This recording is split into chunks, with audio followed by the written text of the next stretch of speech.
غوث اعظم رضی اللہ تعالیٰ عنہ کی بارگاہ کے کتے نے شیر کے ٹکڑے ٹکڑے کر دیے۔ ایک اللہ کے ولی ہیں جن کا نام حضرت شیخ احمد جام رحمۃ اللہ علیہ ہے، بہت بڑے اللہ کے ولی ہیں۔ آپ شیر پر سوار ہو کر کے سفر کیا کرتے تھے، ہر خانقاہ پر آپ کا دبدبا تھا، شیر پر بیٹھ کر کے سفر کیا کرتے تھے، اور جس بھی خانقاہ میں آپ جایا کرتے تھے ہر خانقاہ والے سے اپنے شیر کے لیے گائے کا انتظام کروایا کرتے تھے۔ شیخ احمد جام رحمۃ اللہ علیہ بہت بڑے اللہ کے ولی ہیں۔ آپ خود اندازہ لگائیے، جو شخص شیر پر سوار ہو کر کے سفر کرے اس کی عظمت و شان کتنی بلند و بالا ہوگی۔ حضرت شیخ احمد جام رحمۃ اللہ علیہ غوث اعظم کے جب چرچے ہونے لگے، غوث اعظم کے نام کے جب شہرے ہونے لگے، تو حضرت شیخ احمد جام رحمۃ اللہ علیہ نے غوث اعظم کی بارگاہ میں خبر پہنچائی کہ میں آپ سے ملاقات کرنا چاہتا ہوں، آپ کی بارگاہ میں آنا چاہتا ہوں، اور آنے سے پہلے آپ میرے شیر کے لیے گائے کا انتظام کیجیے۔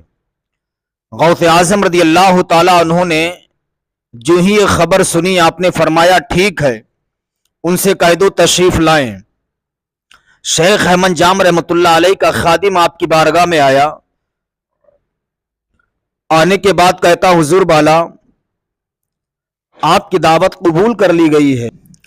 آپ کے خادم نے آ کر کے بتایا حضور وہاں تک خبر پہنچ گئی ہے۔ شیخ احمد جام رحمۃ اللہ علیہ کو جب پتا چلا کہ غوث اعظم نے دعوت قبول کر لی ہے، مجھے اپنے دسترخوان پہ بلایا ہے، شیخ احمد جام رحمۃ اللہ علیہ ایک دوسرے سے کہنے لگے، اے لوگوں سنو، ہمارا دبدبا تو ہر خانقاہ پر ہے، یہاں تک کہ غوث اعظم کی خانقاہ پر بھی ہمارا دبدبا ہے۔ اتنا کہنے کے بعد حضرت شیخ جام رحمۃ اللہ علیہ شیر پر سوار ہو کر کے پیرانے پیر روشن ضمیر کی خانقاہ میں پہنچے۔ غوث اعظم رضی اللہ تعالیٰ عنہ سے ملاقات ہوئی۔ ملاقات کرنے کے بعد کہتے حضور میں نے خبر پہنچائی تھی کہ آپ میرے شیر کے لیے گائے کا انتظام کیجیے۔ غوث اعظم رضی اللہ تعالیٰ عنہ نے ارشاد فرمایا، میں نے آپ کے شیر کے لیے کھانے کا انتظام کر لیا ہے۔ اتنا کہنا تھا، شیخ احمد جام رحمۃ اللہ علیہ فرماتے کہاں ہیں؟ آپ نے فرمایا خانقاہ کے سامنے گائے بندھی ہوئی ہے۔ شیخ احمد جام رحمۃ اللہ علیہ نے اپنے شیر کو اشارہ کیا کہ وہ گائے کو کھائے۔ جیوں ہی شیر گائے پر حملہ کرنے کے لیے آگے بڑھتا ہے، غوث اعظم رضی اللہ تعالیٰ عنہ کے در پر ایک کتا پلا ہوا تھا جو آپ کے کھانے کی ہڈیوں کو کھایا کرتا تھا۔ آپ جو گوشت تناول فرماتے تھے وہ گوشت کی ہڈیاں کھایا کرتا تھا۔ جن ہی شیر نے گائے پر حملہ کیا، ادھر غوث اعظم کے در کا کتا فوراً شیر کے قریب جاتا ہے، جانے کے بعد شیر کے ٹکڑے ٹکڑے کر دیتا ہے، شیر کو چیڑ پھاڑ کے برابر کر دیتا ہے۔ شیخ احمد جام رحمۃ اللہ علیہ اپنی نظروں سے منظر دیکھ رہے ہیں کہ کتے نے شیر کے ٹکڑے ٹکڑے کر دیے ہیں، گائے کو ہانکتا ہوا قریب لایا۔ شیخ احمد جام رحمۃ اللہ علیہ شش و پنج میں ڈوب گئے، غوث اعظم کے قدموں پر گر جاتے ہیں۔ گرنے کے بعد کہتے حضور بالا میں مان گیا ہوں، آپ کی بارگاہ میں پلنے والا کتا جب اس کے اندر اتنا کمال ہے تو حضور بالا آپ کے اندر کتنا جمال ہوگا۔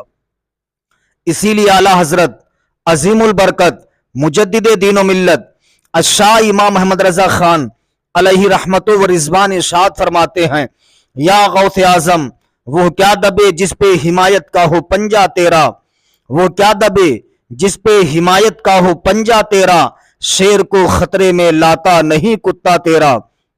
یہ شان ہے غوث اعظم رضی اللہ تعالیٰ عنہ کی۔